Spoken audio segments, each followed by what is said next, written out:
अस्सलाम वालेकुम, मैं हूँ रिमशा। मैं आप सबको अपने चैनल गल्फ उर्दू न्यूज़ में वेलकम करती हूँ। उम्मीद है कि आप सब लोग खैरियत से होंगे। मैं आपको आज के एक न्यूज़ से आगाह करती हूँ। सऊदी अरब में वजारत अफरादी क़ुव्वत व समाजी बहबूद ने अकामा मेहनत कवानीन की खिलाफ वर्जी पर 19 तारकीन वतन को रियाज में छापा मुहिम के दौरान गिरफ्तार किया। सबक वेबसाइट के मुताबिक वजारत के मातहत रियाज लेबर ऑफिस ने मुतलका अदारों के ताउन से मुअत्तद तजारती इदारों में छापे मारकर अकामा मेहनत कवानीन की खिलाफ वर्जियों का रिकॉर्ड तैयार किया।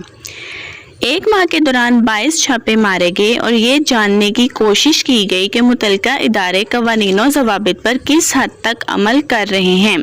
लेबर ऑफिस रियाज ने बयान जारी करके बताया कि इस दौरान खुले मुकामात पर धूप में ड्यूटी पर पाबंदी के कानून, कोरोना से बचाव के लिए मुकर्रर सलामती ज़वाबित और SOPs की पाबंदी की बाबत भी इत्मीनान हासिल किया गया।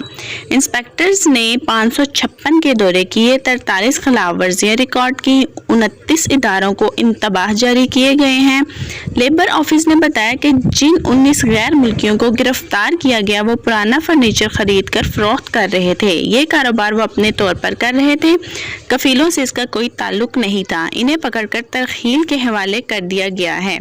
ये थी आज की न्यूज़। उम्मीद है आप सबको पसंद आई होगी और जिसने मेरे चैनल को अब तक सब्सक्राइब नहीं किया वो जल्द से जल्द सब्सक्राइब कर लें ताकि आपको हर नई से नई आने वाली वीडियो की नोटिफिकेशन मिलती रहे और बेल आइकन पर क्लिक करना मत भूलिए।